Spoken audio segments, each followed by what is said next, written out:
Carne asada fries are a mix between nachos, french fries, and a burrito. They are the perfect comfort snack or meal that I know you're gonna love. I'm Justin from Cooking with Coit. I specialize in clean comfort cooking. And remember, if you love this recipe, make sure you hit those like and subscribe buttons. Let's get started. All right, guys, so here are all the ingredients you need to make this recipe.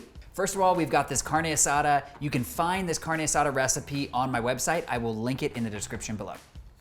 Russet potatoes, olive oil, garlic powder, paprika, sea salt, shredded cheese, and for the garnishes, we have sour cream, cilantro, and guacamole and pico de gallo.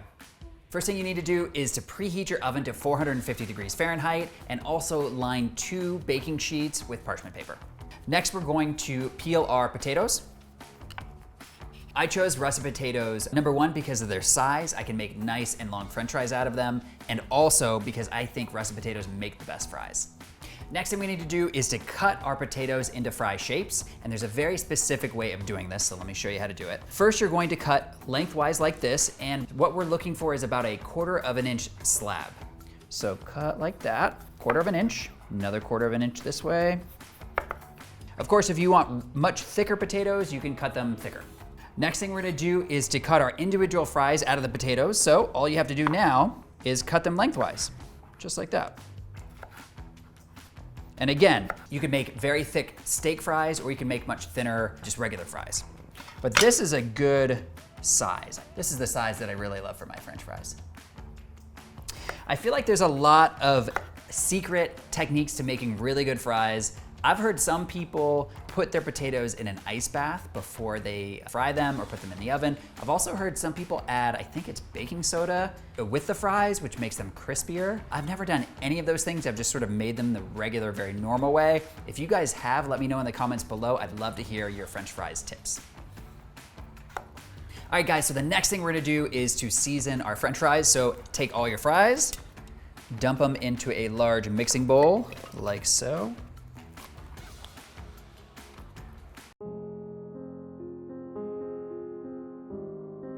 Oh, I missed one. Got it. Never waste a fry. Thank you, Aman. I like to season my fries in a very specific way. First, I'm gonna add my olive oil. We're gonna add 2 tablespoons. I'm not gonna measure. If you wanna measure, that's totally fine. I'm just gonna put like that much. That feels about right. Okay? And I think it is very important to give this a toss. What we wanna do is coat all of our french fries in the oil before we add our dry seasoning. That's important, because otherwise the seasoning will not stick evenly to all of the fries. So give it a nice toss. Just try to get that olive oil on every fry. That looks good. Now for the seasoning. 1 teaspoon of garlic powder. I try not to mix, I always feel weird when I'm using the same teaspoon that I use for the garlic powder in other spices, because then I feel like they're gonna get mixed around. But then I'm also really lazy and I don't want to take the time to wash it in between use, so I'll just do that. That looks good. Okay, next up is 1 teaspoon of paprika. Out in LA where I live, we have In-N-Out Burger, and they happen to have a fantastic fry seasoning that one day I need to replicate. Definitely garlic powder, definitely sea salt. I'll do some investigation.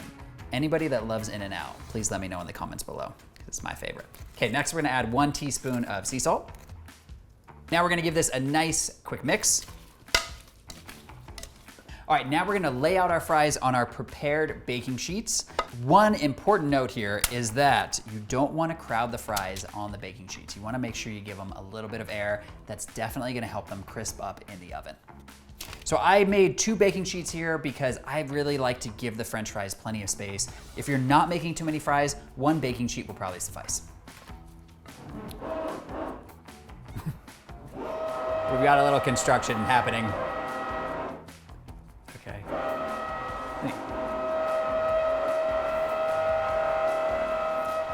It can be very challenging to film videos at a construction site because you just never know when some crazy sound's gonna happen.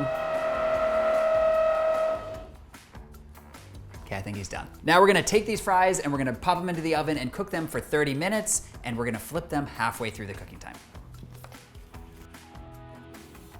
All right, guys, we're halfway through the 30-minute timer. Let's see how we're doing.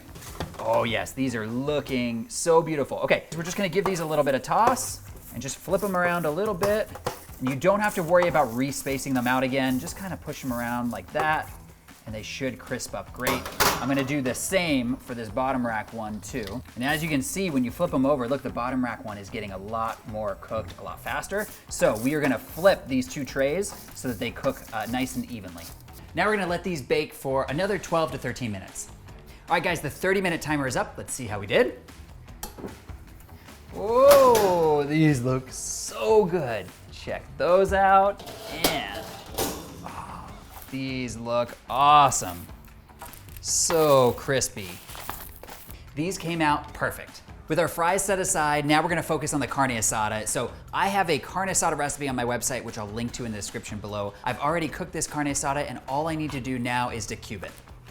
All right guys, so now I'm gonna show you how I plate my carne asada fries. First, let's go to the fries. Just dump a bunch into this bowl here. Then we're gonna add our carne asada. And I cooked this carne asada to medium rare perfection, which is the preferred temperature of the steak. Now, if you like it totally well done, no judgment. Just saying medium rare is really nice. Next, we're gonna add a dollop of guacamole. And if you guys want a really great guacamole recipe, I have one on my website. So just let me know in the comments below if you'd like the link, and I'll give it to you. Next, we're gonna add a little bit of pico de gallo, and I also have a great pico de gallo recipe on my site. Again, let me know if you guys would like it. I'm happy to give it to you. I also love adding a dollop of sour cream. Who doesn't love sour cream? I guess vegans don't love sour cream. And of course, we're gonna add a little shredded cheese on top. If you've done everything fast enough, the fries are gonna come out hot, the carne asada is gonna come out hot, and you're actually gonna get the cheese to melt a little bit just from the residual heat. But unfortunately, I wasn't fast enough, so that didn't happen. But hopefully it will for you. And finally, I'm gonna finish it off with a sprinkle of a little chopped cilantro right on top. And now we are all done. This looks so incredible. I cannot wait to give it a try. But before I do, if you've loved this recipe and you wanna see more just like it, check out my Mexican recipes playlist. Okay, let's give this a try. It's actually hard to get everything in one bite. I'm gonna cheat a little and use my fingers.